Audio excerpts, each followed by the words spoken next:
So after posting the video here on YouTube in regards to my harvest, I guess the common question was or is, Chris, what are you gonna do with all those lovely peppers? So let's go inside. I've got something interesting to share with you. What's up, soldiers? Chris here, CaribbeanPod.com vibes, and up in the kitchen as usual. I had a request to redo a recipe I did, wow, maybe 4 or 5 years ago. It's called Mother-in-Law, and Mother-in-Law is a spicy, tart, pickle sort of condiment we use down in Trinidad and Tobago, especially when you're serving curry dishes.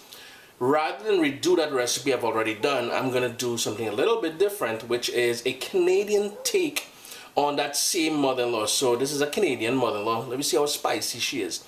So you're looking for, peep the video, you'll see what I'm doing here. Real nice. But anyways, vibes up in the kitchen, check it out. I'll just quickly run through the ingredients here for you guys.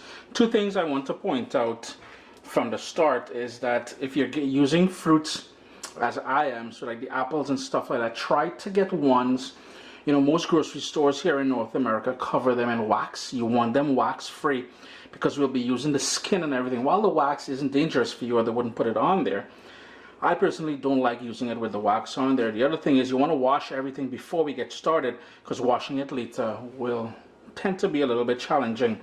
I am using 1, 2, 3, 4 different types of hot peppers. This is supposed to be very spicy, but dependent on how much heat you like, you can cut it back or you can add more, totally up to you. So I have here 2 nectarines, a green apple, and the whole idea behind the green apple, the lemon and the lime and the lemon, as well as the celery, is to add a bit of tartness to it.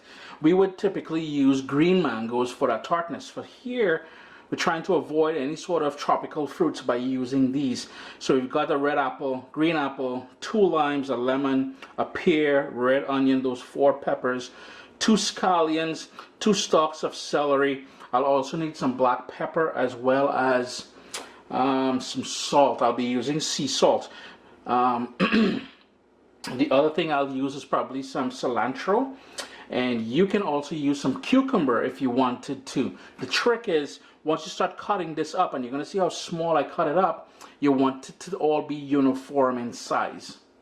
To help avoid discoloration as I chop everything up, what I like doing is going in first in the bowl where I'll be mixing everything. I'm going to go in with the juice of the lemon, as well as 2 limes. That's the first thing that's going to go into the bowl here, because that's going to help with the apple and the pear and everything from going discolored.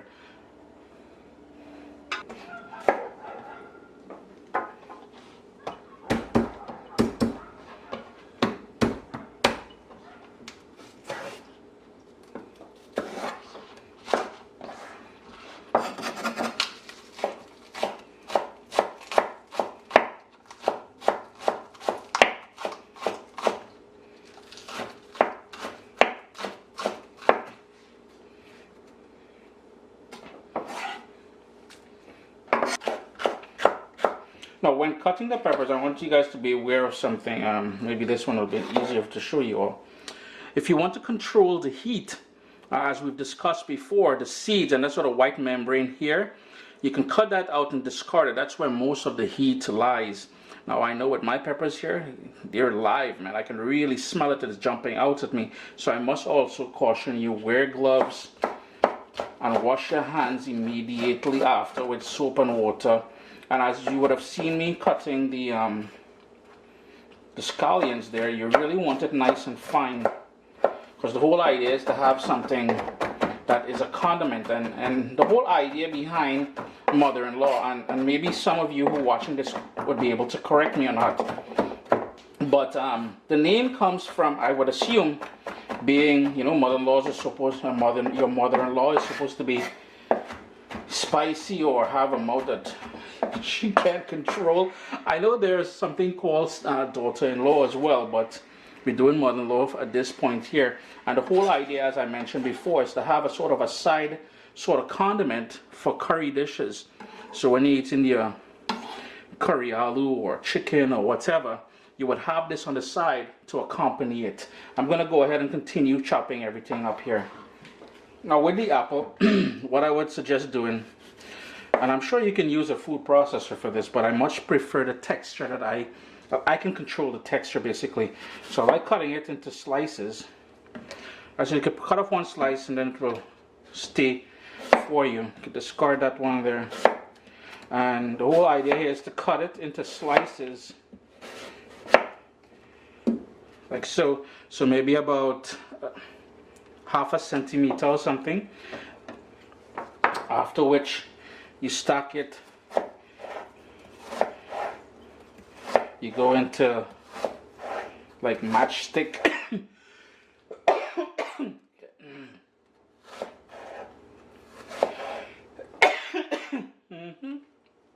That pepper is jumping at me now. And then we would just put it on the side and cut it into tiny little cubes.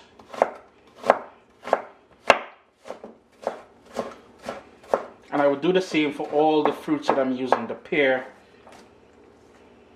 the nectarine, everything.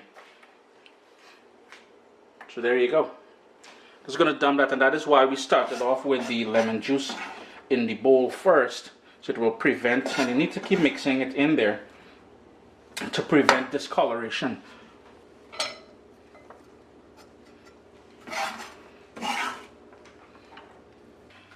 It did take about 15 minutes to dice everything pretty even size. Again, you can use a grater if you want, if you can achieve some sort of texture you would be happy with. And every time I stir that, I want to cough, man. Wow.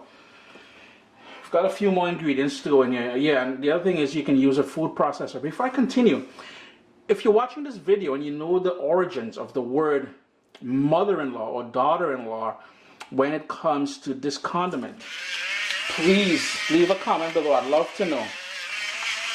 Yeah, I'm using Kiana's little electric pepper mill here. My one, the hand crank one, is low on pepper. So we've got that black pepper in there. We're gonna go in with a couple cloves of garlic. Now remember, don't go be kissing anybody's girl child or whatever. After you consume this, please, your mouth will be kicking. So we've got all that nice garlic in there. I've got some chopped cilantro. And finally, we're going to go in with some sea salt. That salt is going to help balance everything out because we use a lot of sweet fruit in there. And this is supposed to be a bit tart. Let me just give you guys a little close up. And all you want to do now is pretty much give that a mix and let it sit for about an hour. Let those flavors marinate together, bring everything together. Put it in an airtight container in the fridge, and it will last for at least a week in the fridge. Just make sure, you may want to put, for the amount I have here, I may go in with a bit more lemon juice just to bring everything together. But Chris here, CaribbeanPot.com, Canadian mother-in-law, or mother-in-law as we say in Trinidad and Tobago. Be careful though, nothing for the kids here. Very spicy, but again, you can tailor it to your own sort of heat toleration. Always a pleasure to have you guys here in the kitchen with me. Remember to leave a comment down below. I try my best to respond to everyone within the first 24 hours after the video goes live. My little baby is here. We've got cookbooks, guys. WestIndianFoodCompany.com. Get your copy today.